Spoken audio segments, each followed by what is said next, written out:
Ladies and gentlemen, boys and girls, iRacing fans from around the world, welcome to another special event on a Saturday night live broadcast brought to you by KMA TV. I am Scott Kolovic. Joining me in the booth tonight is my good friend Ronald Klein. How are we doing, Ronald?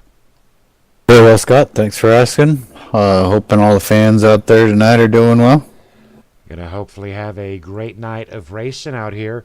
Why don't you go on and tell us all that we need to know about this 2.653 mile super speedway?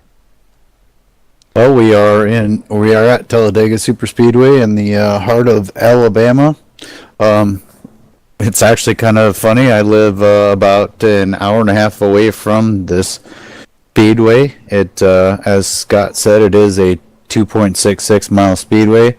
Very high banking, very high speeds.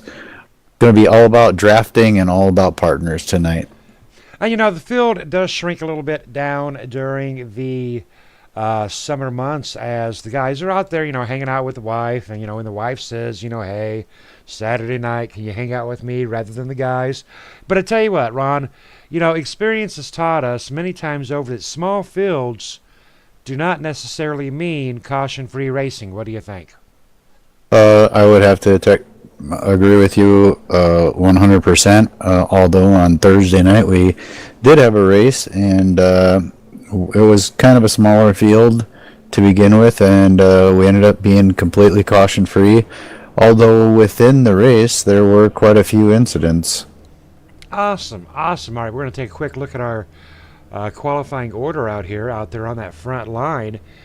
Is Freeman Kelly with the 53.411 side by side with Edward Bray with the 53.440. Gary Whitmer Jr., one of KMA's favorite driver. Big shout out there to Becky Whitmer in third place with a 53.460. Chris Hogue, one of the RTK guys running out there for Ronald Klein, in fourth position with the 53.479, tied for fifth place with J.R. Johnson. Now back in sixth place we have Kerry Allen Stewart.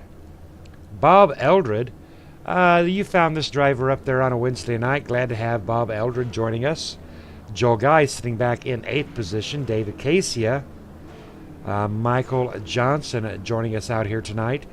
Ben Gear back into 12th position.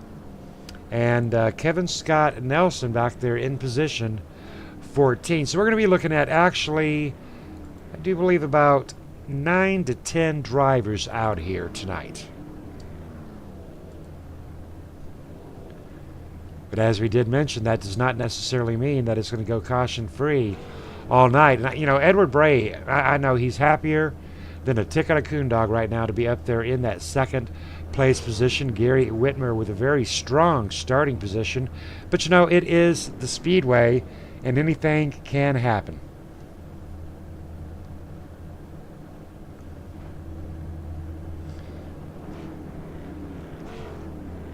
Hopefully these drivers will keep it in check for 100 laps tonight. Big shout out there to Rednecks Racing as these drivers do begin to pull out. So 100 laps, Ronald, talk to us about the intensity of 100 laps.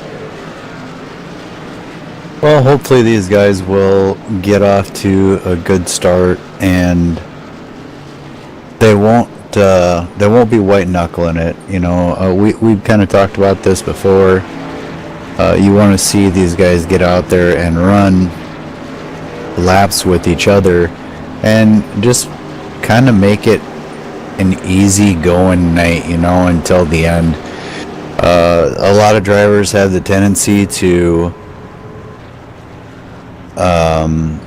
tense up a lot and get nervous, and that creates fatigue in the upper body. It'll cause you to get tight in the shoulders, stiff with the hands, and you see a lot of overcorrecting and a lot of movement with the steering wheel back and forth. So early on, drivers just need to take it easy, relax, keep themselves calm down. Don't put yourself into a bad situation early, and just enjoy the race. And then later on, as the laps wind down and it's time to really get up on the wheel and go, then go for it, you know. But just take it nice and easy for the first, 75, 80 laps, and don't make any mistakes. And if we do that tonight, every single one of these trucks could be there on lap 98, and including going through green flags, because that green flag pit stops, because that is another part of making mistakes. So that's what I'm looking forward tonight, is these guys to get out here and just run mistake free. Green flag. And you brought up the green flag pit stop. Now these drivers are looking at about a 29 to a 31, maybe 32 lap fuel window. There's a lot more out here to just driving. This 3,500-pound truck, this Chevy Silverado, this Toyota Tundra, around this 2.6 mile speedway. You got to get tires, you got to take fuel, and anybody, well, not anybody, most guys can pit underneath caution. But what we're looking for out here tonight is for a strategy. So what we could possibly be seeing is Edward Bray, Chris Hogue staying together, but maybe trying to pull the old slipperoony on lap 28, going in for a short pit.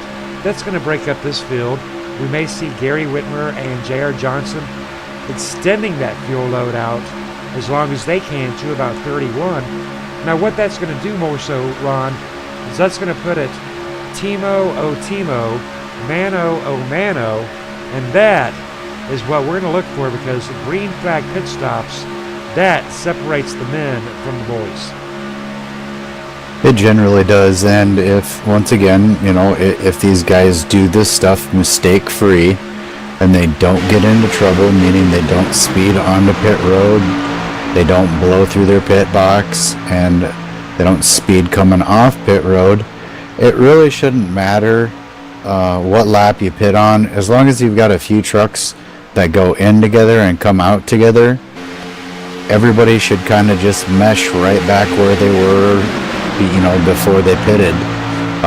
The situations that will change that is exactly the mistakes that I talked about. So if someone speeds onto pit road, that's gonna hurt the entire group of cars that was going in. If somebody speeds coming out, they're gonna have to make another pit stop for a stop and go penalty. And if you slide through your box, that's just going to slow you up a little bit, but that still affects the other cars that you're with. Or if you're with a big enough group, they're probably not going to wait on you, and it's just going to be you out there by yourself. And right now, Ronald, this really is not an option, but looking at possibly 80 laps down the road. Now here at the rear end of the field, we do have Kevin Scott Nelson in the number 224 Michigan, and David Casey in the number 20.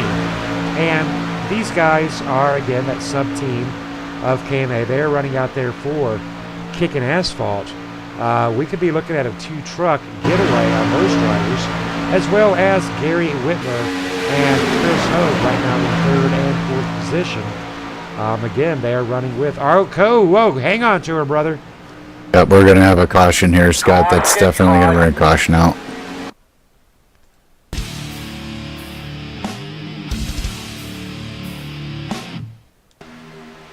Taking a look back at the number, I do believe the number 56 maybe?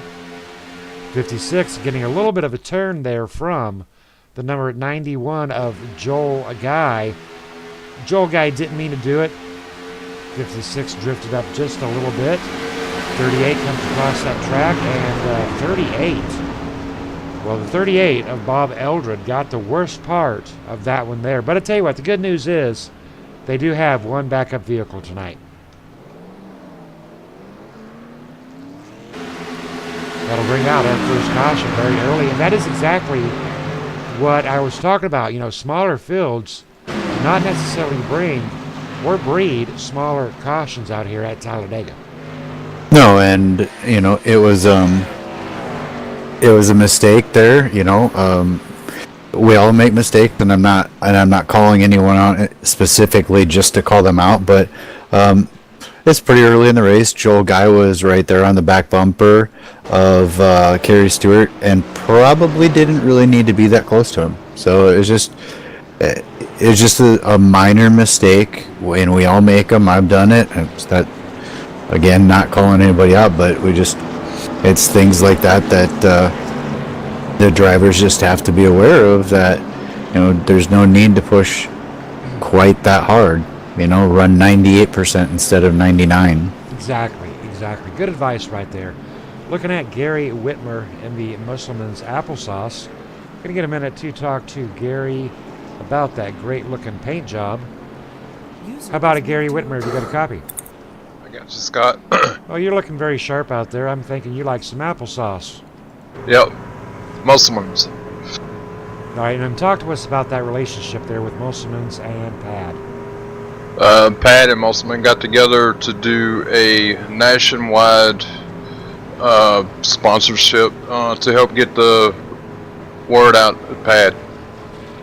Now, for those that do not know, you're looking very sharp out there in those purple rims. What is the correlation there with the purple in Pad? The purple is a relationship to Nikki Kaleni's favorite collar, and we run the purple rims to remember Pad and Nikki Kaleni Foundation. All right, good information right there. Now let's talk to us about this race. Small group tonight, first caution early in on lap 4. We've still got 95 to go. Only about 10 or 11 drivers out here. What is the atmosphere down there on that field? I guess we're just going to, I'm wanting to just run off some laps and get it closer to the end and then see what happens. All right, good advice. Ronald, have you got anything there for your teammate, Gary Whitmer? No, I think Gary's got the right mentality going into it. You and I were just speaking a little bit earlier about what I thought about the race, and I said, if there are no mistakes, everybody just kind of rides along for 85 to 90 laps, and doesn't matter who pits with who, just no mistakes. We'll have every single one of these cars on the lead lap battling it out in the last 10 laps, and I think Gary's got the right attitude. Just stay out of trouble and be there at the end. And that's as far as I know, and as long as I've been racing with Gary, that's kind of always been his mentality. So great mentality to have, and wish him the best luck. Yep. Thanks, Ronald. And we would expect nothing less from Gary Whitmer. Becky Whitmer talking about her applesauce kid. I like that. Applesauce kid, Gary Whitmer. Good luck to you, Gary. Thanks, guys. All right, now, ladies and gentlemen, speaking of Pad, we are going to delay our race for Pad 1 week. This is upcoming of the Labor Day weekend. And a lot of drivers will be busy.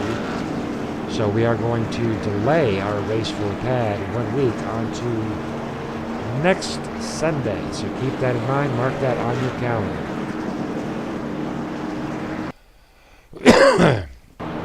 Now, Ronald, you got some interesting things going out here on Wednesday with your end of the KMA TV broadcasting.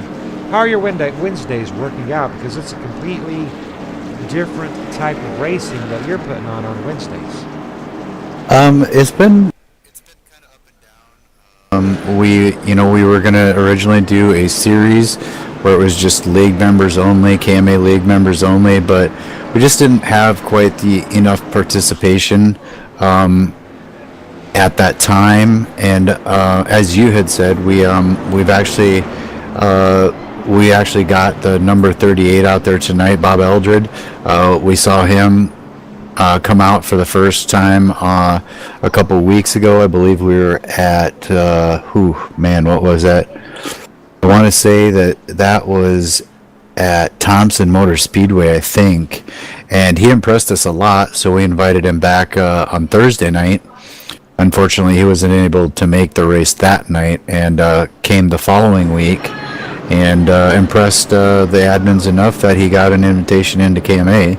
So that's one aspect of it. We were really trying to, not that we really need to recruit, but it never hurts to continue to recruit, especially like you said, in the summer months we lose some drivers, in the winter months I'm sure we'll lose some drivers, so it's really not a bad deal to have a few extra drivers just kind of hanging around. And so on Wednesday nights we started the short track. As I said, didn't really turn out so well with the league because so many guys had devoted you know, their racing time, because everybody kind of has to, you know, give and take with family and marriages and whatnot. Some guys can only be on certain nights, and Wednesday night turned out to be a bad night for a good majority of the KMA members, so we turned it into an open room night, much like Thursday nights. And we've had some really good races last week, or I'm sorry, actually it was this week at USA International. We had a very large car count, largest car count that we've had so far. And unfortunately we got about a half and half. We had half the drivers who really just wanted to put on a good race for the fans because they knew they were broadcasted, and then the other half just kind of drove irresponsibly and caused way too many incidents. So I'm really enjoying the Wednesday nights, and I think a lot of other people are too. So I don't see it going away. I think Wicked Wednesdays will continue. Next week we'll be going on to Dover. Actually, we're going to be visiting Dover, and we're going to be running the old Impala from 2011. But we tried to make that Wednesdays a night where most of the tracks and cars were already owned. That way people wouldn't have to buy them. And we'll probably change it up next season. And it's also really cool that, for the drivers that are able to turn out in speedways, drivers that are maybe burned out on their own pathers, you're offering those drivers a chance to get their feet wet and expand their iRacing knowledge and their iRacing education. Looking at the big gap there on the inside, number 37, Jared Johnson, number 66 in the grade. Jared Johnson beginning to catch up as he comes along the side of the number 38. Bob Eldred, but I tell you what, as long as it took the 37 and the 66 to get caught up, that pretty much allowed that second lane on the outside to get a good run. Gary Whitmer drops down, but Chris Hogue and Bob Eldred moving forward on the middle line. Yeah, I'm kind of shocked. I'm not sure if J.R. Johnson may have missed a shift there or just was completely asleep at the wheel, but they definitely did slow down the inside lane there quite a bit, allowed Gary Whitmer Jr. to jump out there in front of Edward Bray and Chris Hogan and Bob Eldred to get up there towards the front of the pack. So not sure what happened, but hopefully we'll stay patient and stay clean and green here. Good to see Joe Guy has got his way back out onto this lead lap. He is in position 5. But the inside lane right now beginning to take off a little bit is Chris Hogue and the ball Bob Eldred falling a little bit slower onto that middle lane. Yeah, I think you can see Bob Eldred is a guy that seems to be very cautious. He doesn't want to put anybody in any harm's way. Well, he's a new kid on the block. He is the new kid on the block, and I've spoken with him in TeamSpeak after the race, and like when we were at Darlington, he was behind me. And I was told him, go ahead if you're faster, no problem. He's like, no, I'm good. I'm just going to sit here right behind you and learn your line and so on and so forth. And he's a very respectful young man, and glad to have him out here. And I think that's what you're seeing is just him being cautious. As you see, Edward Bray is literally on the back bumper of Gary Whitmer Jr. And when you look at Bob Eldred and Chris Hogue as they run, he's not really on the back bumper of Chris Hogue. There's quite a separation there between the bumper, and enough to kind of keep them up there, but not enough to push them forward. Freeman Kelly making an unscheduled pit stop. Freeman Kelly, the number 21, going into pit row. Not sure what the deal is with Freeman Kelly, possibly serving the flag maybe.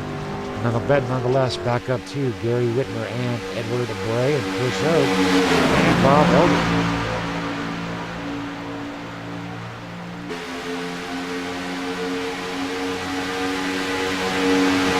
Yeah, that is strange. I went and checked it out as you were saying it, and he did sit there in pit stall for a while there, and I don't think he was getting service done on the truck. He is out of pit road, and he's trying to get her up to full song, but I think it's going to be a very difficult task to get onto the back of this freight train as it comes up upon him. Well, he's going to get swallowed up right here. Slower traffic is staying high. There may be enough cars, and he may have enough speed. There may be enough cars to start pushing him along. Maybe not. And he's only up to about 177. Sometimes when the pack passes you, you'll catch enough energy from them that'll actually bring you up to speed. And of course you'll still fall to the rear of the field, but sometimes you'll catch enough speed to where you can maintain that spot and you don't fall off the draft. Now he's sniffing the draft right now. He's at 189 miles an hour. If he can't close the gap any more than what he is right now, we're going to see that speed fall off and he'll probably lose the draft completely. Yeah, I'm not seeing where he's going to be able to get into there. Taking a look at the number 37 of J.R. Johnson. J.R. Johnson running the head blade. Now for those drivers that do not know what the head blade paint scheme is about. As for the bald guys out there, a little bit of a fun situation there with J.R. Johnson. J.R. Johnson sporting a wonderful looking shaved head by choice and a huge supporter of Headblade. Headblade doing its job on the head with a blade. Big shout out there to J.R. Johnson. Right now in 5th position on that inside lane, side by side with Westlake, number 38, as Joel Guy tried one more time to make something happen down on that inside lane. Now Joel Guy is definitely backed off just a little bit from a few laps ago. I think all the drivers have, Scott. I think they're they're in it for the long haul. They know it, and just got to be patient. I mean, these guys literally can run like this for 100 laps, and nobody's going to be out of contention. Let's say 90 laps instead, and then at lap 90, even the guy in the back, the number 56 truck right now, has an opportunity to win this race. So if they stay like this, you know, with a smaller field, doesn't matter where you are in this pack, you got a shot at winning the race. Terry Allen Stewart in the number 56, currently 2 laps down. Freeman Kelly 1 lap down. But Freeman Kelly out here by himself. That is not where you want to be at the super speed race. But anything can happen. Taking a look at the number 10 of Ben Gear. United States Air Force getting very close to the United States Marine Corps, being driven there by Joel Guy. Now, that is so cool when the military vets come out here. Edward Bray, military vet. You've got some military experience behind you. And it's so cool when these drivers bring their personal hobbies, their personal lives, if you will, and bring it down and express their enthusiasm for their country within their paint jobs. It is pretty cool, Scott, and it's very unique in the sense that you think about how many people there are in the United States, and then you take that and you look at how many people are in the military. It's just a fraction of the American population that is in the United States military. So you really kind of are in small company when you really think about it in broad terms. You're in small company if you've been in the military. Now we are in car cam with the number 10 of Ben Gear. Talk to us about the differential in pushing. We know that if you're in the middle of the pack in the Hornets nest, you got to get off of that bumper up in front of you. But what if you're up there in position 1 and 2, such as Gary and Edward? You got a little bit more room to get up there and get those bumpers locked up together. You do, and that's where, Chris Hogan and I spoke a few weeks back, and he had talked about what I call the white knuckle syndrome, and that's when you're at the front of the field and basically the top four cars, meaning, you know, the first car on the first two cars on the inside or first two cars on the outside, so to speak. Those guys have the job to lead this field around and make sure that, number one, they hold the front two drivers on the inside and outside lane have to hold a clean, solid line. You can't be moving the wheel side to side because that makes the rear end go side to side. So they have to get through the corner each time cleanly. Secondly, if you want to be able to be pushed on, you have to run the same exact line every single lap. So if you're going to hug the yellow line, if you're down on that inside, you can't just do it when you feel like it. You got to do it every single lap. That way the guy behind you knows that he can push, because he can't see in front of him. He's going off of the back of your truck, so to speak, and what you're telling him. Now, the hardest part for me was always being the pusher. You have to make sure that you're running the same line that the guy in front of you is running, and you've got guys that are trying to side draft you, usually on the inside or the outside of you, depending on what lane you're in, and you have to make sure that you're square to that person's bumper anytime that you hit them. And a few weeks ago, I ran one of these races, and we were coming down to just a couple laps to go, and I thought I was going to be square on my teammate's bumper, Gary Whitmer Jr., and I wasn't, and bumper hooked him and spun him, and then he came back up and kind of got into me, and basically just took each other out. And it was all my fault because it was go time, and got tense because, geez, Scott, to be honest, I can't even remember the last time I ran a super speedway race before that, and I was kind of shaking off the rust, so to speak, but I got that tenseness and just kind of overcorrected and bumper hooked my teammate. Look at that Chris Hogue going very good. Chris Hogue tucked up very nicely onto that number 5. But I tell you what, there appears to be a lot of room out here between the Chevy Silverados and the Toyota Tundras, as drivers are not utilizing that side draft. And you know, here on lap 21 with 79 to go, there is no reason. We really want to see some green flag pit stops tonight, but with these numbers here, everybody wants to win. If we do go green flag, I do believe somebody, if not two somebodies, they're going to get hung out here without a partner tonight. I think you're probably correct for the most part, Scott. But it'll also depend on how it comes down to with how the lineup is, so to speak, or what the field looks like. I know guys will try to hook up with teammates if they can, but if they can't, they're just going to choose whoever's in front or behind them to go with.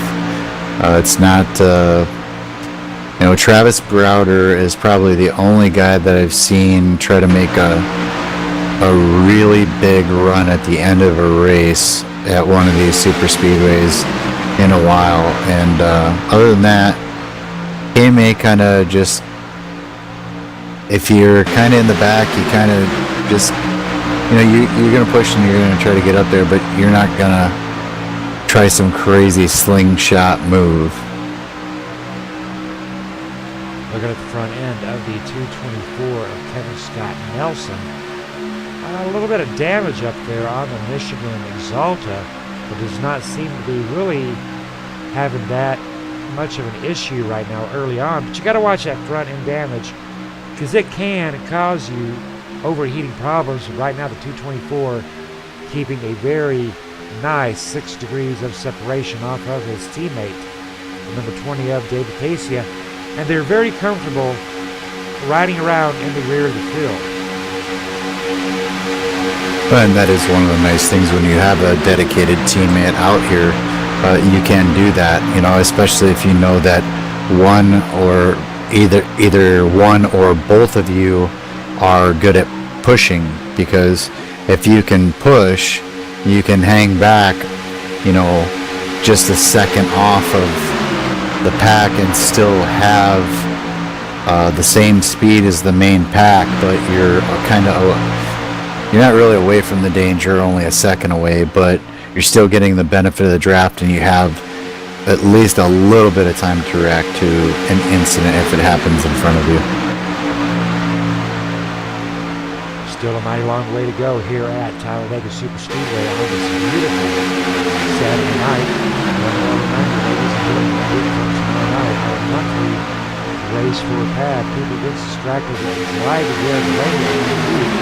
Now, as you are out there this weekend, I myself will be home, so I'm in no danger myself. Ron, I'm not sure if you're going to be out and about or not, but here in Illinois, last Labor Day was our deadliest Labor Day weekend, our news channel said, in about 10 years.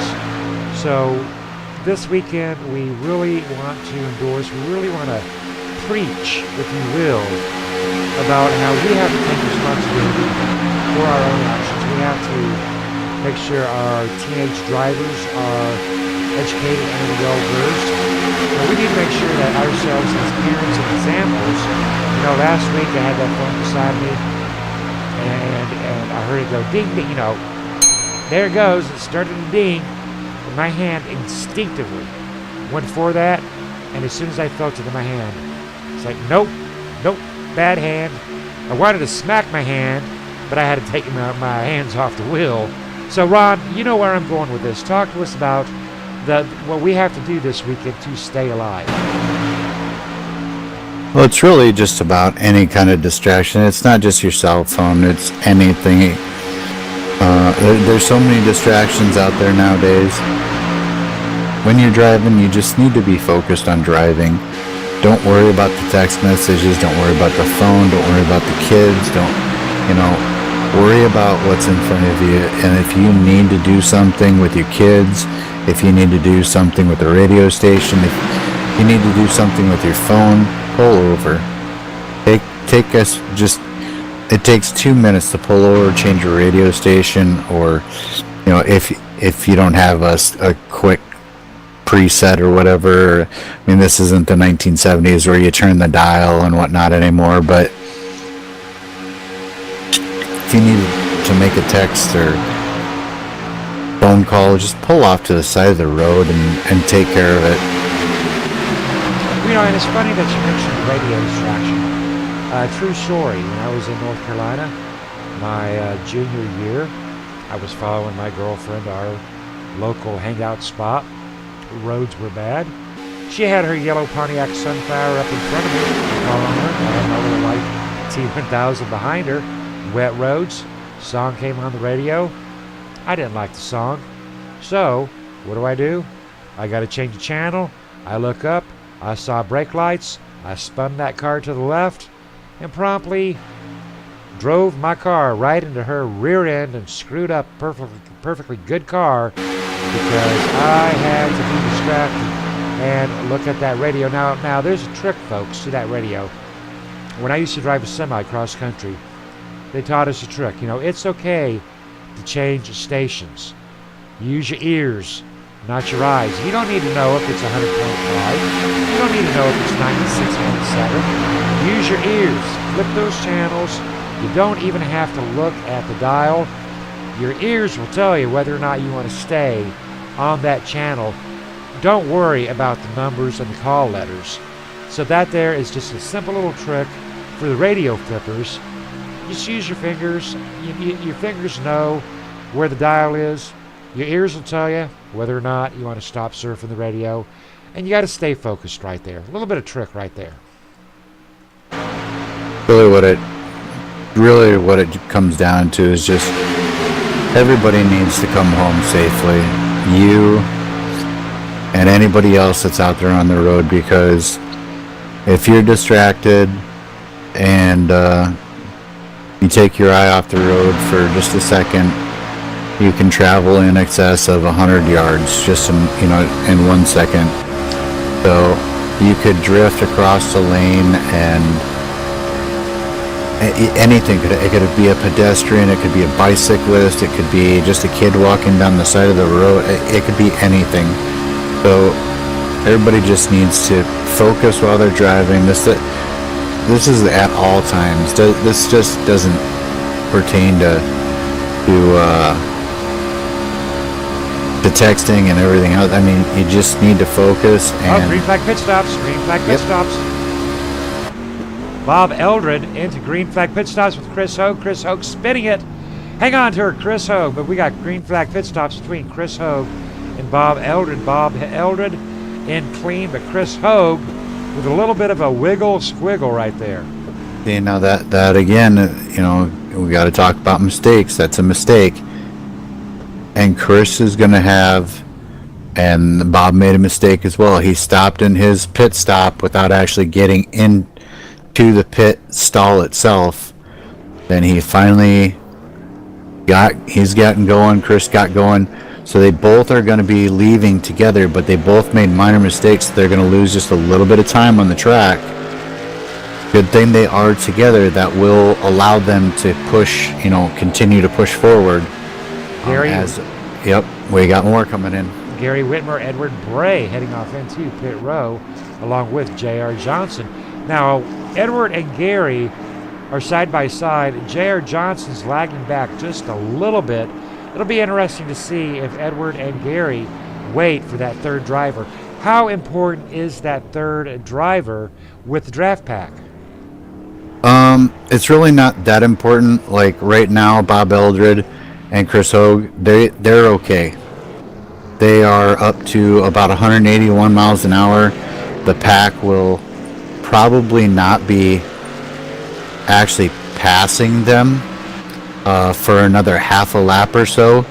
And when they do catch them, they'll be able to tag right to they'll be able to tag right on to the leader. So they're actually in a better position than I thought. Well, J.R. Johnson needs to get that hammer down, get up there, caught up to the rear end of Gary Whitmer. Appears that Gary Whitmer might be giving J.R. Johnson a little bit of that draft off of that Mulsamans. Yep, I believe you're correct. As you see the number 6 and the number 38 coming, I can also hear the cars behind them coming up as well.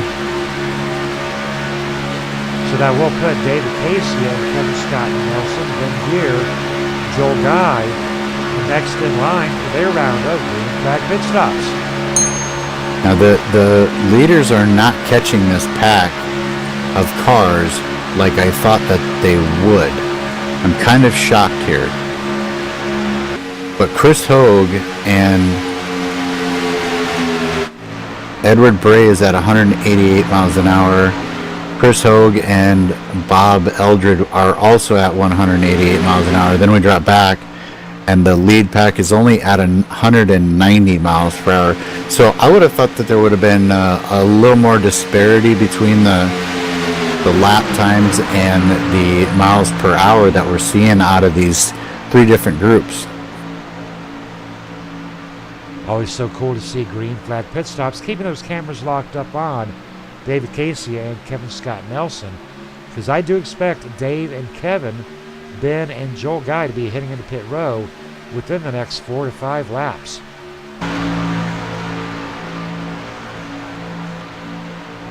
I think we had the caution at lap 5 or something. Came out on lap 4. So probably no later than 37 to 38. David Casey and Kevin Scott Nelson running for Quicken Asphalt. Big shout out there to Paul Pellizer. Also within that group of great guys is Jason Russo, our Tuesday night sponsor.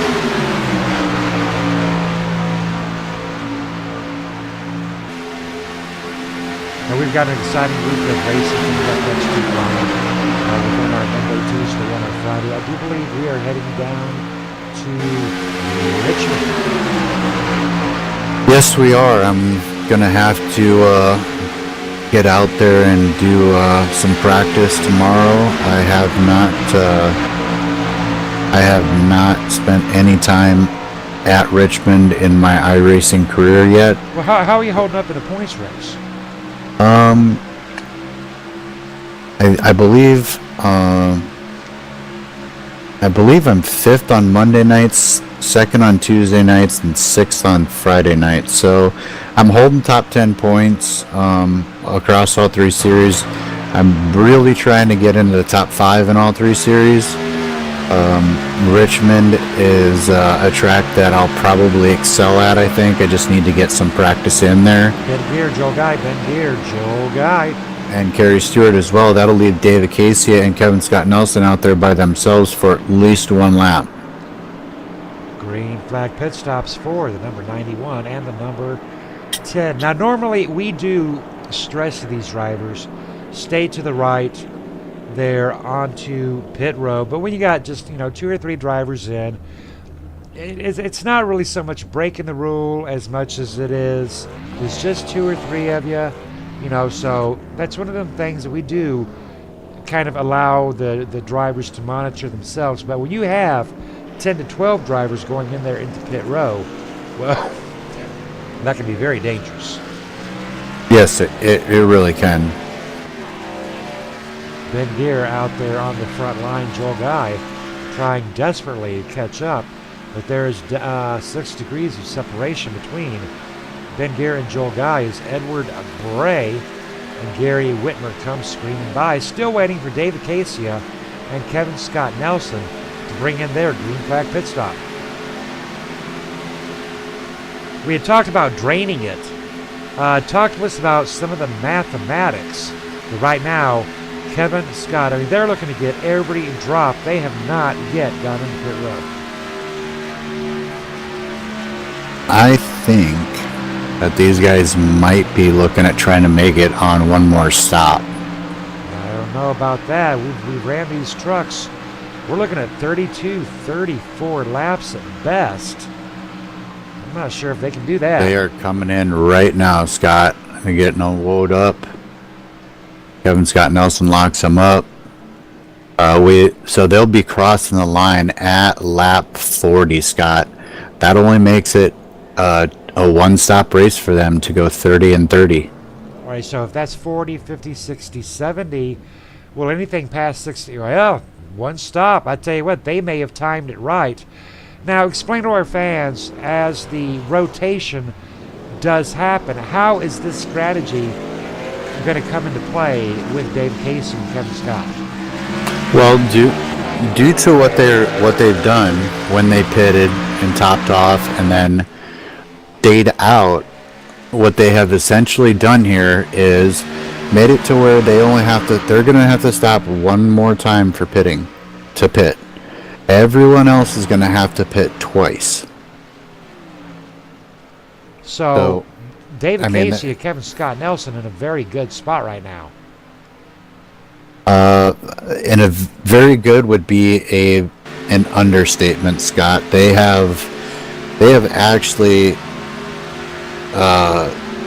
taken this and turned this not into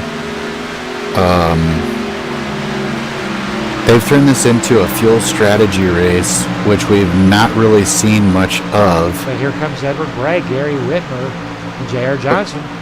But that's fine. So now what they'll do is they'll duck down, tuck in behind these 3 trucks, and they're going to go into fuel conservation mode again. They'll probably ride behind these 3 trucks. They won't press the issue. They're just going to sit there and ride. And you know this from running out there. Kevin Scott Nelson is behind Dave Casey, so he'll have to push it a little bit harder because he'll be the last truck there in line. But Dave will be able to feather the throttle, probably run about 3/4 to 7/8 throttle, and be able to clear 30 plus laps, no problem. Kevin Scott Nelson won't be able to save as much fuel as David Casey will. Well, then they're going to have to do a possible swap, but they should be good. Oh yeah, they'll be. I think they can run 30, 31, maybe 33 laps if they're conservative with it. But there's no way, even with Jerry Johnson being with he's got 2 pushers, he's got 2 pullers. But there's just no way Jerry Johnson can do this on one stop. No, the number 20 and the 224, in my eyes, are the only 2 trucks that can pull this off on a one-stop strategy. Taking a quick look at our race summary. Laps completed 41 of 100. Lead changes 7. 1 caution totaling out 4 laps. Ladies and gentlemen, this is Talladega Super Speedway on the Saturday night. Slamming Saturday. Be safe this weekend. Enjoy your family. Enjoy your loved ones. But be safe. If you're going to drink out there on this great weekend, celebrating our working force, make sure you do have a designated driver. My wife is always my designated driver. Actually, she's been referred to as my designated babysitter here and there. Ron, you're a dude. You know what that's all about. And I tell you what would we do without our wives? Oh, probably be happy and rich, I guess. Nice. I like that. Oh, wait. My wife just heard that. Well, we might have a few dollars more, but I tell you what, they are worth it for sure. That is for sure. My wife had recently, last week, left me to go to her annual tax trip. She left me on Sunday, and Sunday night I got sick, and man, I tell you what, I was walking around here in a slight state of delirium and panic. Didn't know how to open up the Tylenol bottle. She texted me, said, "Go get Gatorade," and I'm like, I don't know how to do that. So you gotta love the wives. Yep. So now I want to hear a little bit about your real life RTK experience. Now you've come in on board with KMA Racing here and KMA TV, jumping up into the booth to help us out on Wednesdays and Thursdays to broaden the KMA TV horizons. You are a real-life racing organization out there with RTK. Tell our fans and tell me about back in the day with the green and black RTK number 76. Well, actually, Scott, I'll let all the fans and you in a little deeper in the history of my racing. I grew up with my father, and I saw pictures of race cars that he raced, before I was even a twinkle in the eye, so to speak. And there's a very favorite photo I have of him, and I would say it's, I don't want to say for sure what it is, but it's a mid to late 50s Chevrolet with a number 8 on the side of it. And I got a few pictures of him in some of the old sprint cars. These are like seriously old sprint cars, nothing like the sprint cars of today. And in 1976 I was born, but that was also the same year that he was discharged from the military, honorably discharged. He did 20 years in the military. I was born that same year, and he opened up his own business that year as well. And he had a very successful business for 20 plus years. And in 1987, he decided that he was going to buy a racetrack that was closed in 1976, believe it or not. And he was going to refurbish it and open it back up. So in the summer of 1987, he and I and a few other people started rebuilding this racetrack. And in 1988, we opened up. 1989, we opened up and had our first races, and it was a very exciting time in my life, and that's what got me into hardcore racing. He had been racing a little bit before that, a few years before that at another racetrack, but that's when racing became a really truly part of my life. I did everything from tech inspections to broadcasting in the booth up at the racetrack to flagging, being a race official. I did pretty much every job out there that you could do. And fast forward, got married, went in the military myself. Some almost 20 years later, finally got settled down, had a house, had everything the way it should be. Finances were in good order, you know, kids were older. And I told my wife I wanted to start racing again, so started looking for a race car. And instead of building one from scratch, I started back up with buying somebody else's race car and tore it basically apart and fixed what needed to be fixed, and got the setup where I thought it was going to be correct, and went out and started my dirt track racing again, and that was just about 4 years ago.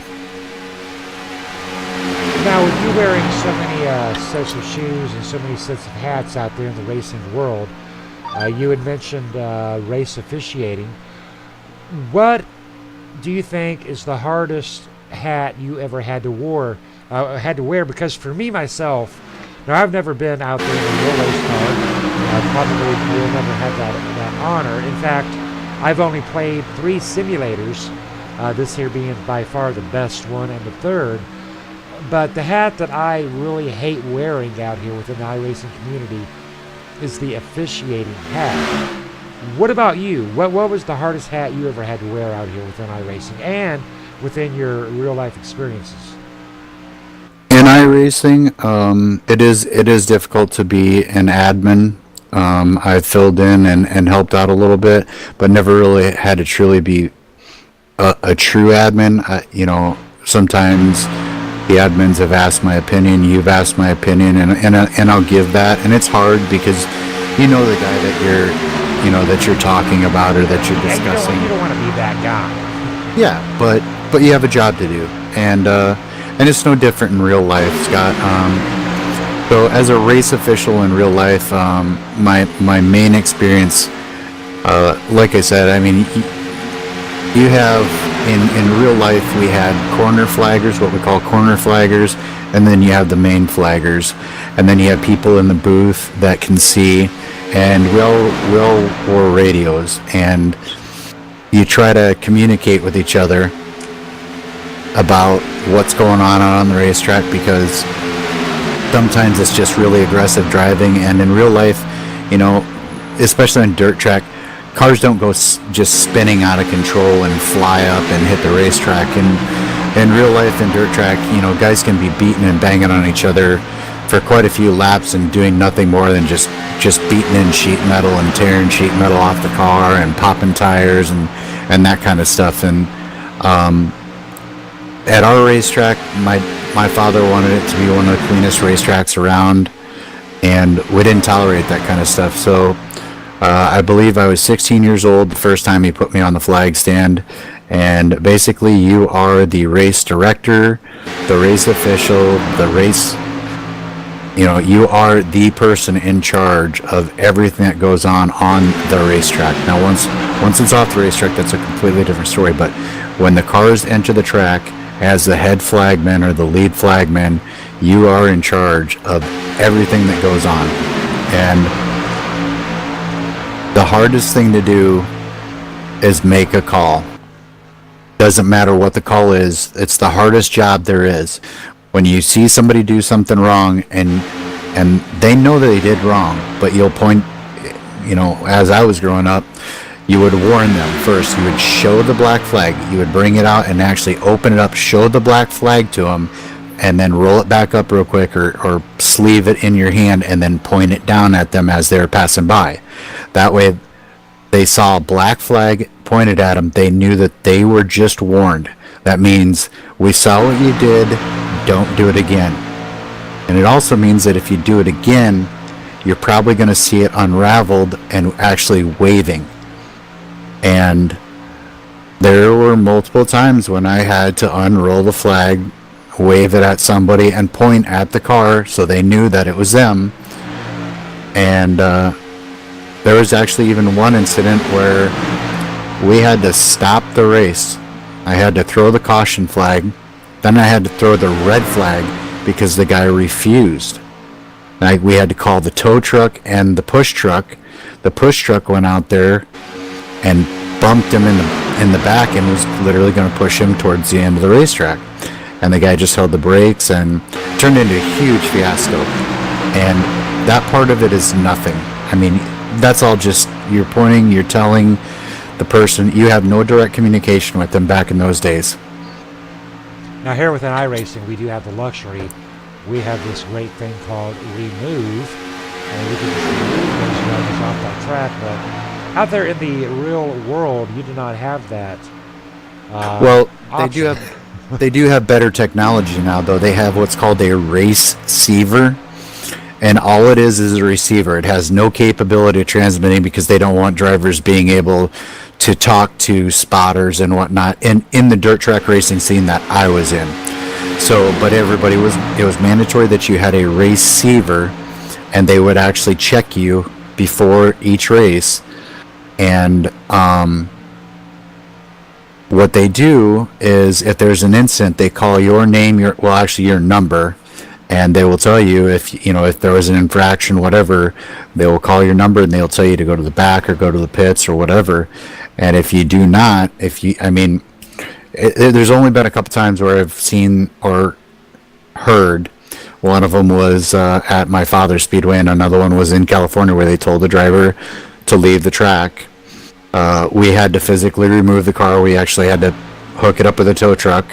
The guy refused. So the wrecker just hooked up to him and towed him off. And the one in California, they had to actually stop the race, get out. The flagman had to go down and tell him, and the guy proceeded to get out of the car and start to raise a hissy fit right in front of all the fans. Nice. The fans No, they absolutely don't. And there was a lot of booing. I mean, I was in the car. I could actually hear the booing. I just shut the car off, waiting for it all to go down, and it was a disaster. So, but yeah. So a very long story short is just being a race official. I mean, especially if you're the lead race official, it's the worst job, because as soon as you climb down from that flag stand, it's no different than in iRacing. As soon as the race is over, then people want to get with the admins and, well, why did you do this, or why I didn't do anything wrong. Well, it's the same in real life racing. You'll come down off the flag stand and you'll go to the pits, and there's 5 guys immediately ready to swarm you, wanting to kick your butt and giving you an earful. And it was always nice because most of the drivers would back me up, and of course my father would be there to back me up as well, just like here in KMA. If somebody sees something that isn't right and a driver gets removed for driving aggressively or doing something that they shouldn't be doing, and they want to come in and talk about it, it's no different. KMA is the same way. The admin will say, well, this is why you were removed, and then there's usually multiple people that saw the incident or that have already reviewed the incident and said, look, you were wrong. Go back and look at the replay. Well, and we've also started issuing black flags that will carry over. Now, we try to be fair about this. If you receive a black flag, say for instance, one of our flaggable situations we have is 3 wide on the start or changing lanes. We want these drivers to stay in your assigned lane, across that start-finish line, around turn 1, around turn 2, get her straightened out, and then let's get it on, like they say. But if you are in violation of that and the next caution comes out, Edward and Joel are going to be apt to give you an EOL. Now, if it does go caution-free, you're still going to get that EOL, but it's going to carry over to the beginning of the next Tuesday, per se, whatever night it happened on, because penalties have got to be enforced either way it goes. Yes, and that goes, number one, it gives every driver in the league confidence that they can come in and they can race with every driver equally. They don't have to worry about some guy driving too aggressively. They don't have to worry about some guy, ducking under them, like you said, at the start-finish line, doing stupid stuff that's going to put people in jeopardy. And they know that if there is an incident like that they're going to have to pay the price for it. And that's ultimately, I know it's kind of sad, but ultimately, that way people they know that there's going to be a repercussion for what they're doing. Exactly. Now, one thing that my dear old mother, gotta love her, and my wife, she stopped doing this. But every now and then, we'll be over there at Thanksgiving, and Mom will go, "Well, Scott, how's your game?" And it's like, "Oh no, you said the 4-letter word." Now, you know exactly what I'm talking about. And last week, one of our drivers, he referred to it that I do not have the time to put into the game that certain other drivers do. And another one of my drivers, I'll tell you what, this driver blew an absolute gasket. And he's like, "This is a simulator." Now, talk to us about the difference between a simulator and a game, because you know darn well, as we are watching the drivers, J.R. Johnson into pit row. Yep, we got Edward Bray, J.R. Johnson, and Gary Whitmer Jr. on pit road. Kind of saw this coming, knew this was going to be about when they were going to be pitting. Now the real question will be if the 20 and the 224 can make it to lap 70 or 71, which we are pretty sure that they can. This is going to be, this literally, if there's no caution flag, this right here is the race, folks.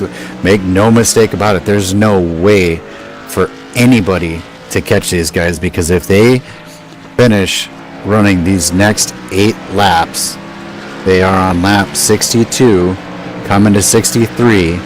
If they run the next 8 laps and then pit, they will be able to make it to the finish without stopping again, whereas the drivers, everyone else, including the leaders that we just saw pit, will have to stop for fuel, at least for fuel, one more time. And there's no way that the number 20 and the 224 are going to lose. They're running 50-second lap times, so they could slow up and save a ton of fuel if they really need to, which they won't. But there's no way for these drivers to make up 50 seconds. Well, we're going to keep our cameras locked on the 20 and the 224 as we continue our conversation. But again, talk to our fans about why, when the wife says, "Well, how did your game go tonight?" Tell the fans why that just kind of curls our toes up. Well, besides the fact that you actually don't actually own the car that you're driving, technically you had to buy it from iRacing, but besides the fact that you actually don't have to go out there and actually work on the race car to get it where you want it to be, so to speak, you still have to put in the time, especially on the Mondays and the Fridays, to go out there and test and tune the car. Work on the setup, drive the car, see if it works. Do you have time invested in it? Then when you sit down and you drive for 80 laps or 90 laps and have an issue because somebody did something stupid or whatever, you're trying to be just like it would be in real life. You're trying to simulate real life. This isn't, well, let's just hop in and see if I can bounce off 10 cars and still win the race. Well, and the tracks are actually laser scanned, so every minute detail, every crack, every ripple, every piece of rubber out here at Talladega, it is emulated and mimicked from the real life track. So a lot of the professional NASCAR drivers in the off season, Ricky Stenhouse, Dale Earnhardt, when it's a rainy day outside, they will actually get into their personal simulators, and they'll get out here and they will get in some lap times, because these tracks are identical. The cars are made identical a lot of work, and a big shout out there to iRacing for what they do. Yeah, and I mean, we just ran Darlington this past week, and I saw on Facebook Casey Kane actually sat down in his iRacing simulator and ran Darlington to get some practice. Now, of course, Casey Kane, they've got a little bit probably better setups than you or I do. But back to the game thing, the amount of money that is invested between what you have done for me with my rig plus me doing this for 4 years, I've probably dropped somewhere between $4,000 to $6,000 over the past 4 years into what I do alone with the room hosting. You were generous enough to help me out with the system, which ran about $1,200 to $1,300. I know Edward Bray has invested top dollar running the Oculus Rift, and there's just so much that goes into what these guys do. So when somebody says, it's just a game, they kind of want to jump up and just be slapping. Yeah, it's really more than a game. If I played games before, and it was like NASCAR '98 on the PlayStation, Mario Kart, something like that. And no, I mean, but those were video games. Those weren't. They were the beginning of simulators, but they were video games. I mean, they were unrealistic. You could beat and bang with people and still win the race. And out here, if you do that, you touch somebody, you crinkle a fender. And while maybe some of the stuff is maybe a little bit unrealistic in iRacing, I think it's probably the closest thing that you're ever going to get to real life racing. And coming from real life race cars, the only thing that I wish that I could do is simulate the air blowing past me as I'm driving. Well, you get you a stand-up fan and turn that puppy on high. And a lot of guys out here will run fans on their simulators because the wear and tear, to get the full force, you're not running this simulator on a Commodore 64, I'll tell you what.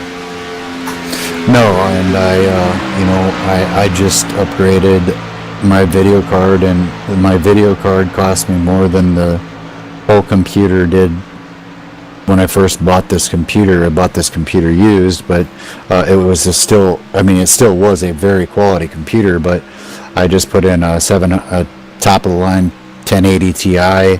It's one of the best cards out there, and it's ridiculous now, but yeah, it's $750 just for a video card. Wow. And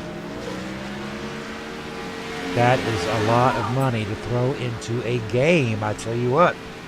And that's why, that's why we take offense to it when people say it's a game, because it's not. I wanted the best experience. People were like, well, you don't really need a 1080 Ti to run 3 screens. I said, no, I don't, but I want to experience this in full effect. I want to go to my options tab. I'm going to turn on the graphics, and I'm going to turn everything up as high as it can go. Well, it's like I tell my wife, the only way that I can make my mother understand this. My mother's a bowler. I said, this is no different than your Thursday night bowling league. You see a new ball, it's a little lighter, it's a little greasier, or a little drier, a little rounder. The dedication that you put into your softball league. There we go. Green flag pit stops. There we go. Green flag pit stops with the 20 and the 224. I'm watching both, Green making flag. sure Side by they're side. both under.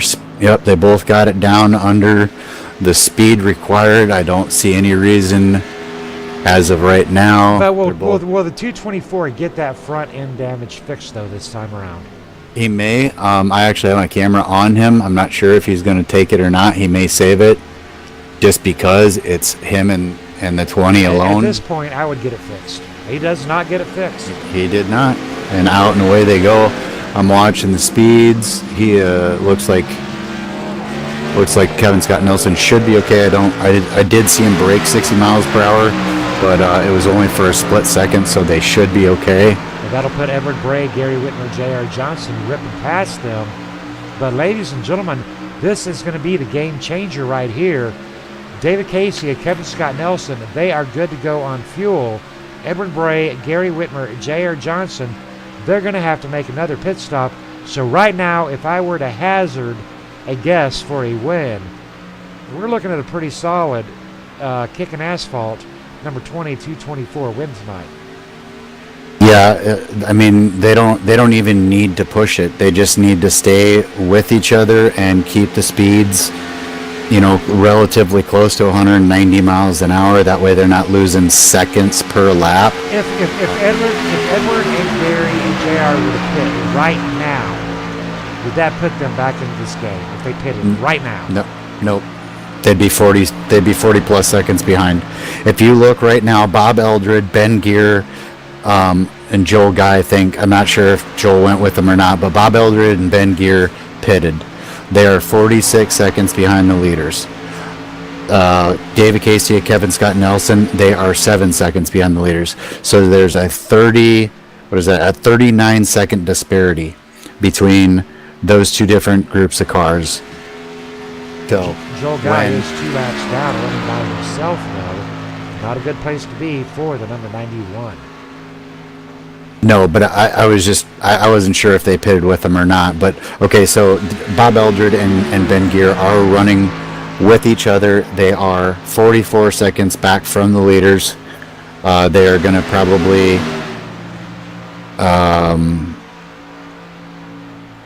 probably the best thing for them. I'm sorry, I'm hearing it over the radio. When this group catches them, if they do catch them, they are going to, that could benefit them. But I think it's going to be too little too late because the leaders are going to have to probably pit around lap 90. The leaders being Edward Bray, Gary Whitmer Jr., and J.R. Johnson.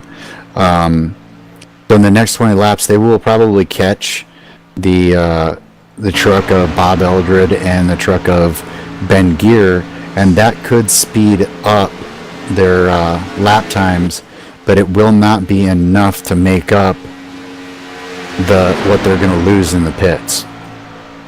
Now back to continue on about the reality of what we do out here, Ronald. Let's talk about sponsorship. Now here at KMA Racing, we have several sponsorships. We've got a sponsorship out here within GW Graphics, Gary Whitmer right now in second position. We've also got sponsorships with Blaze Pizza, Greg McClendon, Jason Russo Pro Automotive, and Richard Brose with Richie B's Pizza. And you recently were generous enough to supply us with some RTK Turbo TV T-shirts. So again, when mom and dad or the wife say game, we think back to our sponsors. Sponsors don't put out that kind of money for a game, I'll tell you what. No, they don't, Scott. And in real life racing, it's pretty difficult to secure sponsorships too. So, everybody wants the big sponsors and the big money.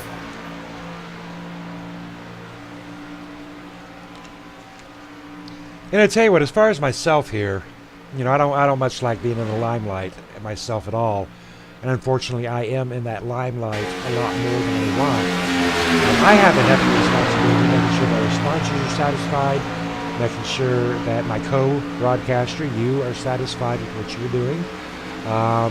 We had a little bit of a malfunction on your broadcasting this week. And, I'm scrambling on my end trying to figure it out. And unfortunately, it was a very simple fix. But ladies and gentlemen, my point is there's so much that goes behind the scenes that we do to try to not only ensure a great race, but to ensure a great broadcast, keeping the drivers happy, keeping the fans happy, keeping the sponsorships happy with our monthly Race for Pad 266, keeping Mike Clemmy happy. We want to make sure that Mike is getting his satisfaction out of our monthly racing. And, sometimes, well, for lack of a better word, as well as I do, racing sometimes does go to shit. as we are watching Edward Bray and Gary Whitmer bearing down on Ben Gear and the number 38 taking it up to that outside lane. Yep. So there you see. It's currently I'm showing them 48 seconds back. So David Casey, Kevin Scott Nelson, they're 14 seconds off of the But they leaders have left J.R. currently. Johnson. It won't really matter. Bob Eldred and Ben Gear will probably work their way up to the bumper of Gary Whitmer and Edward Bray, and J.R. Johnson will tag in there somewhere. So this will become a 5-car pack. Really won't matter that much. Actually, I just heard Ben Gear say, "Go ahead, come around me," because I was lap traffic. But I tell you what, that lap traffic oftentimes is just as important as the lead lap traffic. I myself have been pushed to a win by a lap traffic driver. So something I tell these drivers, lap traffic, we scoff at that. You got a vehicle, you're running clean, get up here and do your job. Yep. I agree with you. Talk to us about some of the drivers out here for RTK. We've got Gary Whitmer up here in second place. We've got Chris Hogue. We're not seeing Brad Ream. Now, Brad Ream is a heavy hitter out here for you. Brad Ream has been just on fire as of recent. We work very well together. Brad adapts so well. I've never seen anybody quite like him. Of course, I mean, I don't have the personal interaction that with Travis or Ryan Kuhn or some of these other drivers that I do with Brad, but Brad can adapt to any track. If he's not doing something right, he asks me, well, what are you doing? And I'll say, well, I'm doing this, and then he'll say, well, okay, well, I'll try that, and then all of a sudden, boom, I look down and his lap times are right there with mine or better, and then other times it's, I'll ask him, hey, dude, I'm doing something wrong, you're faster, talk to me about how you're getting around this racetrack, and Gary and Chris haven't kind of gotten to that point yet where we talk like that, but Brad and I really talk amongst each other very, very well, and the guy's on fire, man. He's coming for me in the Tuesday night series with the trucks. I got 2 wins, and he does not have a win yet, but he's coming for me. He's only a few points behind me in the Tuesday night series as we watch Edward Bray and Gary Whitmer Jr. pit, but J.R. Johnson does not. Interesting. Well, you were saying just a minute ago that it was not going to matter. But I was sitting here thinking, I don't know, Edward Bray, Gary Whitmer, they may not get the 1 and 2, but I think they're looking for the 3 and 4 solid. I would believe that. I would agree with you on that. We'll see where they come out on the track. But they're lined up in positions. What is this? 2 and 3 on pit row. Edward Bray faster out. Once everything cycles around, we'll see. I think that they made really good time because they caught Bob Eldred and the number 10 of Ben Gear. J.R. Johnson electing to stay out. I'm guessing that maybe he's going to try to run her till she's drier. So he's probably got. I was unaware the 38 and the 10 are going to have to pit again. I'm hearing that over the radio saying let's go ahead and pit this time by. So unfortunately, those guys are, technically they're just on the lead lap. J.R. Johnson is right there with them, but they're just barely on the lead lap, but they are going to be coming into pit. That will definitely put them a lap down to J.R. Johnson if J.R. Johnson stays out. Now, see, that's another interesting situation right there these drivers do have to deal with, because something that, we talked about the things that we have to deal with as owners and operators as we watch the 38 into pit row. Something that I have heard many a times is about how this driver dumped me or that driver dumped me. And, I tell them, you know what, guys, ultimately, it still is a race. Now, my good friend, Cody, Cody grew up a little bit. Cody got heavily involved with his girlfriend, God bless his heart. So Cody's not out here as much as what I'd like him to be. But there was a day Cody was my favorite racer to race with. And we would come from the back to the front. And there was a time this time that me and Cody were out there, we were running long, and we had a driver that I would mention. And that driver was slowing us down. And, me and Cody, we're working on private communication channel. It's like we gotta dump Bobby's.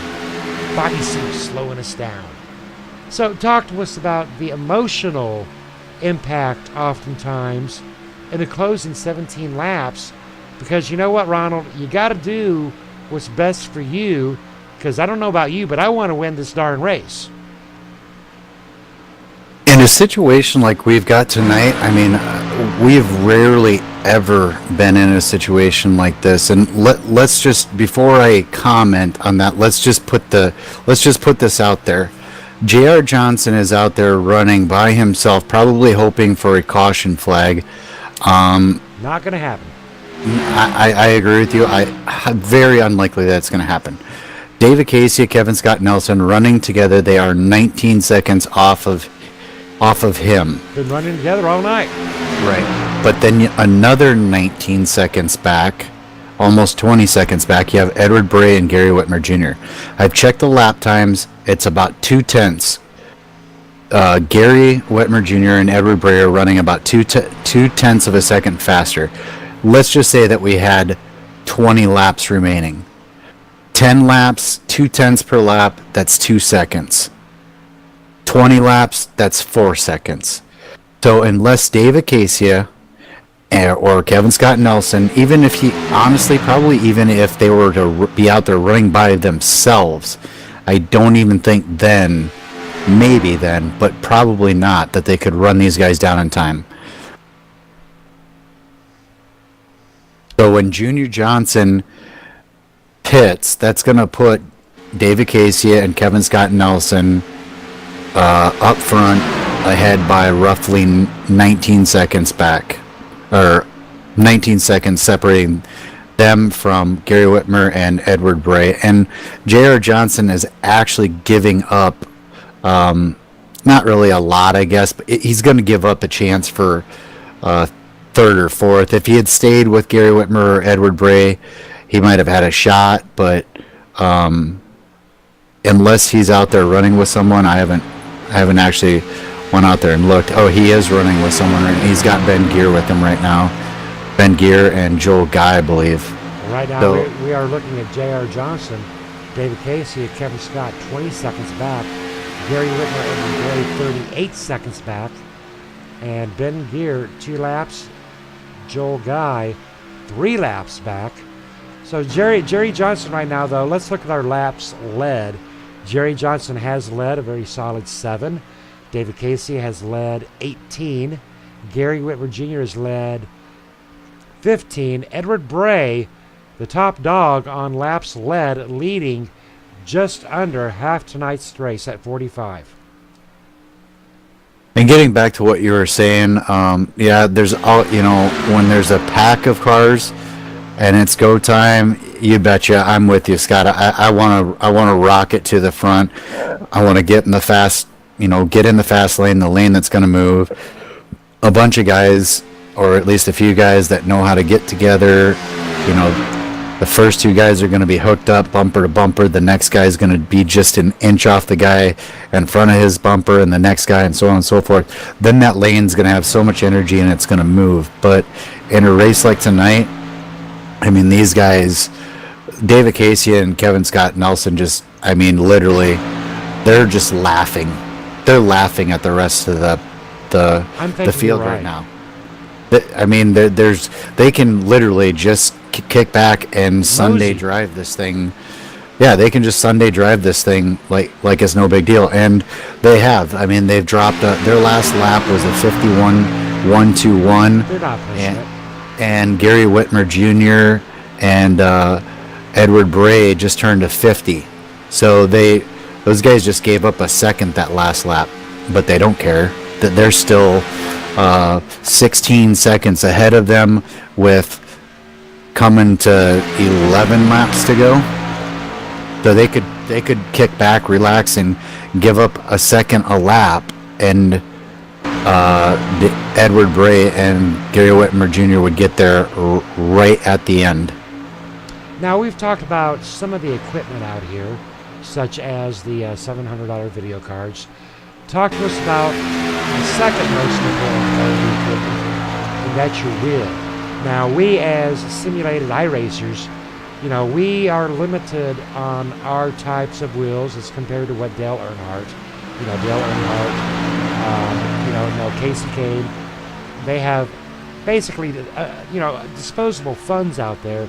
But talk to us about the secrets of what we can do to improve our racing as far as our wheels and our physical equipment. Well, it really comes down to just setting up the wheel and understanding what the settings of the wheels do.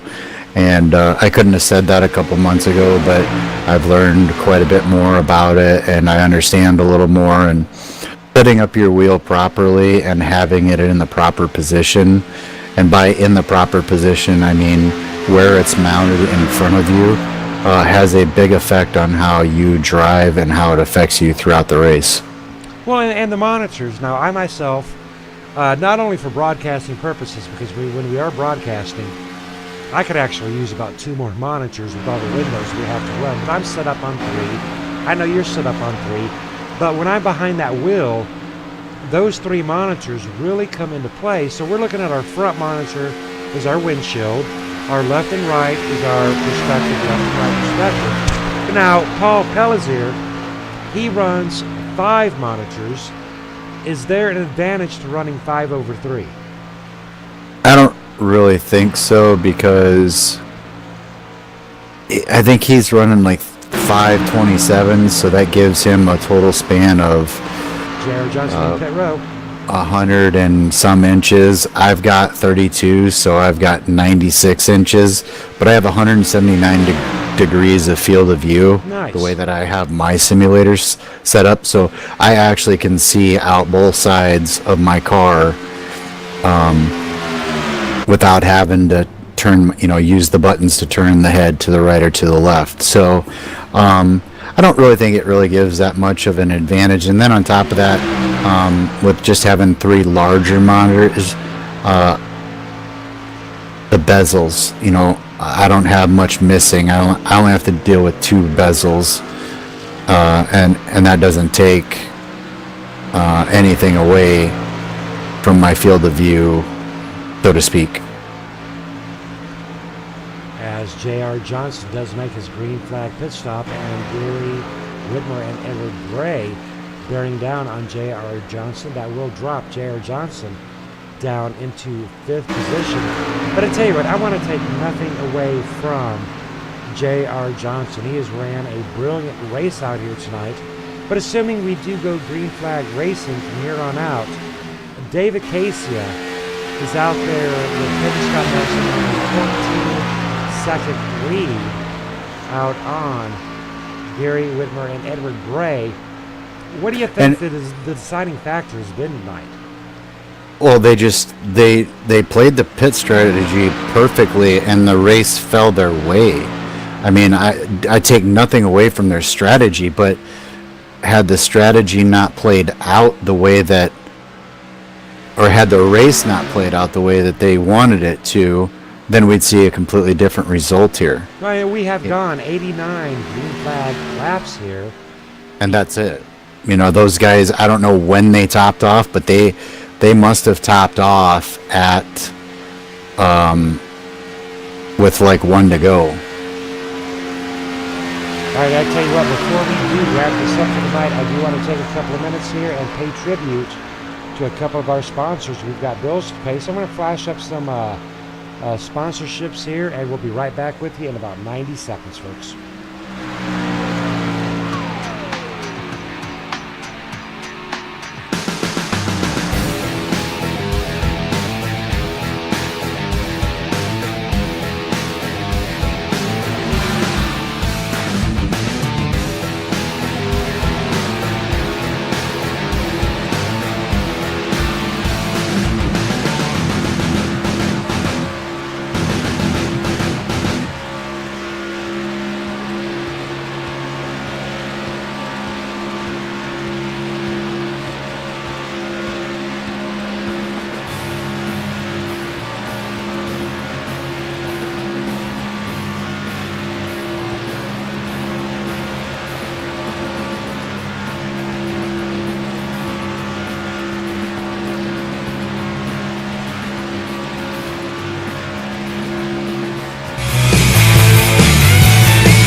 Pizza and GW Graphics. We are on lap 94 of 100, and David Casia, Kevin Scott Nelson, 12 seconds up on Gary Whitmer and Edward Bray.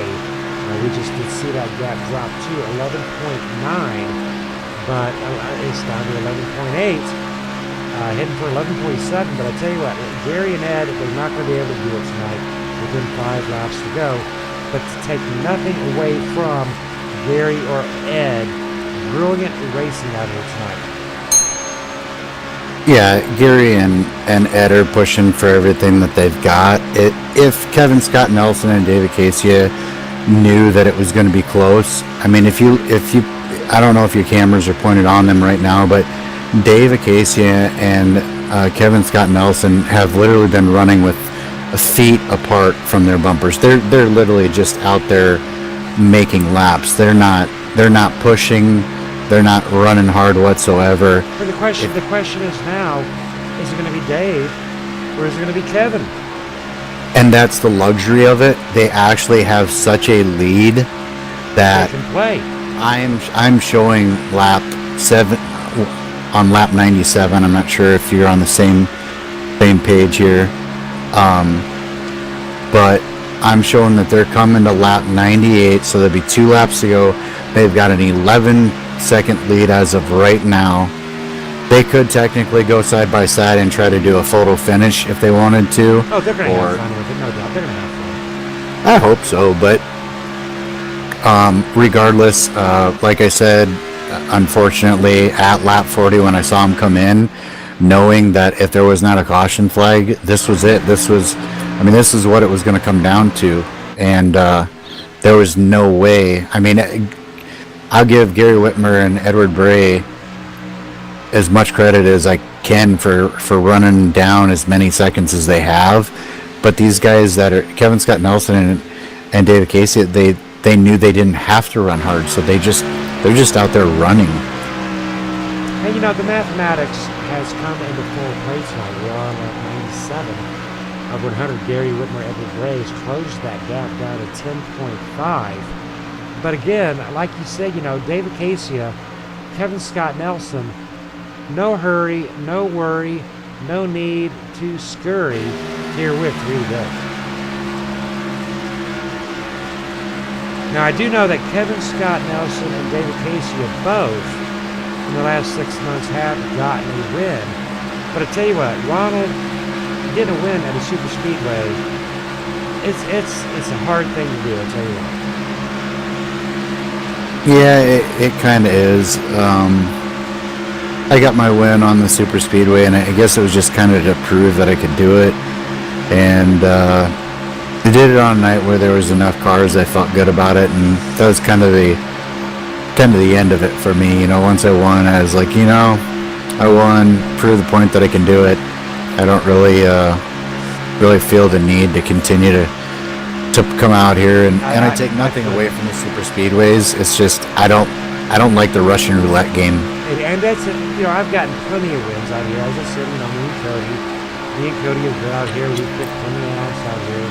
But you know, you're right. Winning at Vegas is a lot different than winning at Talladega or Daytona. Yeah, winning the two races that have won in the trucks this year were both strategy to a degree, but they mean a whole world more to me than the super speedway to win does. All right, and here we go as 224 making a run on that outside of the number 20.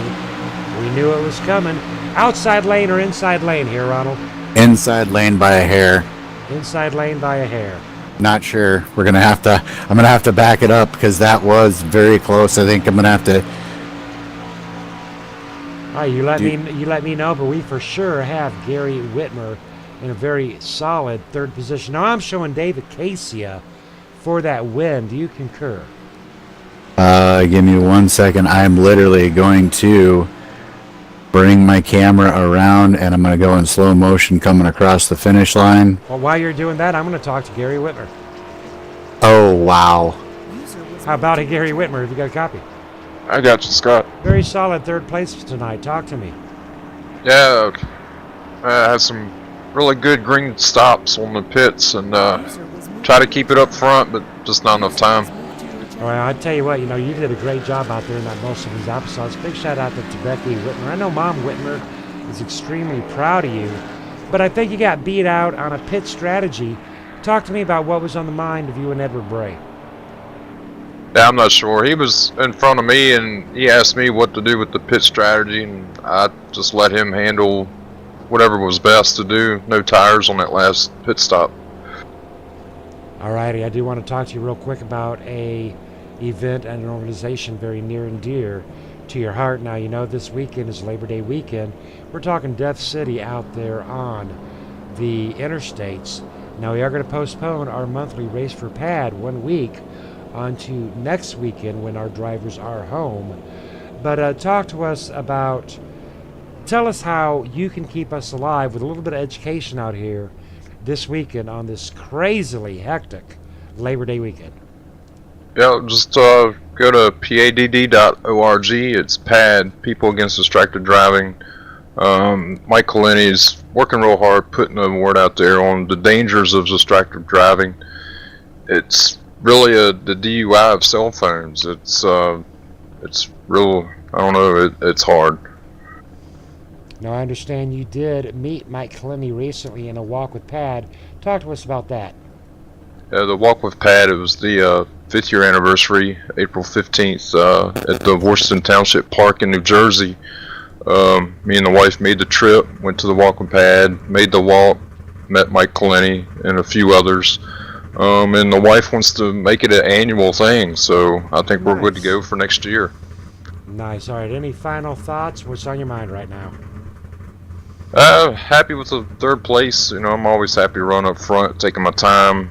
Brought it home one piece, no resets used. Like to thank KMA, you, Scott, Broadcasting, Ronald, RTK Motorsports, Pad, Muscleman, Applesauce, Over the Top Paints and Designs that does all these wonderful paint jobs out here for us, and the fans, Mom and Dad, love you guys. Alrighty, Gary Whitmer with the 3rd place position. Nothing to sneeze at. Great job, Gary Whitmer. I'm going to give you a bell. Yep. Thanks, Scott. Good job, Gary. All right, Ronald, have you sorted it out? I have sorted it out, and I've got Dave Acacia literally by a headlight. All right, well, let's talk to these drivers, Ron. All right, so I'll take Kevin Scott Nelson. How was it out there in the lazy boy, just kicking back and rolling around this racetrack, knowing you guys had this in the bag on lap 40? Yeah, well, the first caution, me and Dave pitted a few times, made sure we kept topping off, and we were trying to do the go to lap 40 and then lap 70. Once we got to that point, we knew we were pretty good. Did you know at lap 40 that it was in the bag if a caution didn't come out? Yeah, because I knew everybody ahead of us had not pitted. They stayed out. So I was kind of hoping if it stayed green that we were going to be good. Yeah, Scott and I were talking about it, and when I saw you guys duck into lap 40, I made the same comment to Scott. You can check it out on the broadcast. Knew that you guys were just going to be completely in a league of your own. You guys would be able to literally just, like you were out there for a Sunday drive, just stay close to each other and keep it up close to 190 miles an hour. And as long as you did that, it was going to be fine. I watched as the laps were winding down, Gary Whitmer and Edward Bray really trying to pour it on as hard as they could. And they did close some seconds on you guys, but just, you guys were just so far ahead that there was no way that they closed the gap. And if I felt that if they did start getting closer to you guys to where you felt in danger, that you guys would start to push it harder and actually get hooked up bumper to bumper and go. Yeah, we're doing a little bit of letting off in the corner just to make sure, because anything could happen. The numbers can be off in this game. So I was kind of hoping I have 0.1 in my tank right now. I had to coast the whole way around. I would have made it back. I copy that. Now, I do have unlocked onto my screen. I have the finish, and I literally have the number 20 by about, call it the grill, or the headlight. Were you guys really battling it out there, or were you just? Well, I was trying. I mean, I didn't necessarily care because he's my teammate, but at the same point in time, I was definitely trying, but I just waited a second too late. Copy that. I was gonna go a Well, little bit quicker, but then I was like, oh man, as soon as I got out, I was like, oh, I think it might be enough, and it wasn't.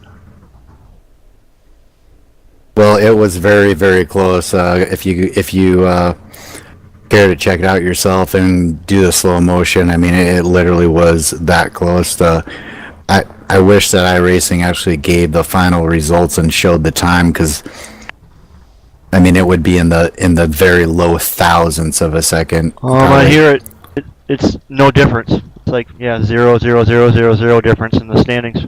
Nice. Yeah. So, I mean, it was that close, and I got it. I just got to tip my hat to you guys. I mean, this is the kind of race that I do. This is typically the things that I do. Is, you know, I'm looking at the fuel and I'm looking at the laps left, and I'm calculating, you know, how can I beat somebody the easy way instead of, you know, having to drive hard, and you guys just masterful plan. I gotta tip my hat to you guys, because this is probably one of the easiest ones I've seen since I've been broadcasting or watching iRacing. So tip of the hat, congratulations on a second place finish. Thank you. Yeah, it was fun. Like I say, we were using about 0.5 when we were really trying, and 0.6 when we were letting off a little bit for the fuel. That's how I was knowing we were going to make it.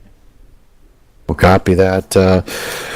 As part of Team Kickin' Asphalt, you guys did finish 1 and 2 tonight. Any final shout-outs before I turn it over to Scott and let him interview the winner? Yeah, my first shout out will be to John Henderson, because he's struggling right now. He was in the he was on the northeast side of Houston, so he got all the rain. I think they said 42 inches. So he pretty much lost everything. It was a single home, and he was a renter, so he only had renter's insurance. So unfortunately, they weren't in a floodplain, so he's pretty much hating life right now. But yep, shout out to him. This wins for him. And thank you guys for doing everything you do. Appreciate the broadcasting. It's awesome. Well, I was unaware of that, so as a fellow iRacer, I hope some other people will join me, but I'm going to get in contact with John and try to get a GoFundMe page started for him, and at least try to help out. I mean, at this point, just the basics will help, so Oh yeah. it's going to be tough rebuilding. I don't know much about renter's insurance and all that, but sounds like he's going to be in a bad way, so It's try pretty to much nothing. well, we're going to try to It's an spread act the of word. God, so they don't cover that. That is truly saddening. We'll try to get the word out through the broadcast here. So anybody watching the broadcast still tonight, please look up KMA Racing page. I'm gonna get with John Henderson and make sure he's okay with it. If Scott's okay with it, I'm gonna start a GoFundMe for John Henderson to help him out. Maybe that'll brighten his day a little bit and be able to start to replace at least a few things just to start living life again. That's a tragedy in itself. And thank you for bringing that to my attention, Scott. I knew that he was involved, but I didn't know how bad. So Yeah, we you. were hoping he had the insurance, but as soon as he said that he only had renters, that's when we knew it was going to be bad. And when he got back, it was almost 5 feet in the house, the water damage, or how high it got. Wow. And he's a single floor, so. All right. Well, thank you for that information once again. Congratulations on a second place finish. Masterful planning tonight. I'm gonna let Scott take it home. Thanks, guys. Thanks for all you do. Alrighty, how about it, Dave Casey? Hey, Scott, how are you? I'm doing good. I tell you what, you guys must have had your calculators out, running just such an extremely great fuel strategy. Take us back there after that first caution there on lap 4. Did you have your calculators out early on?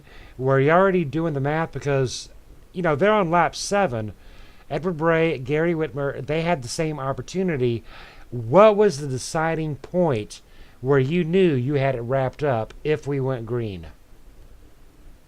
After that first caution, I had to use a reset because I was involved in that.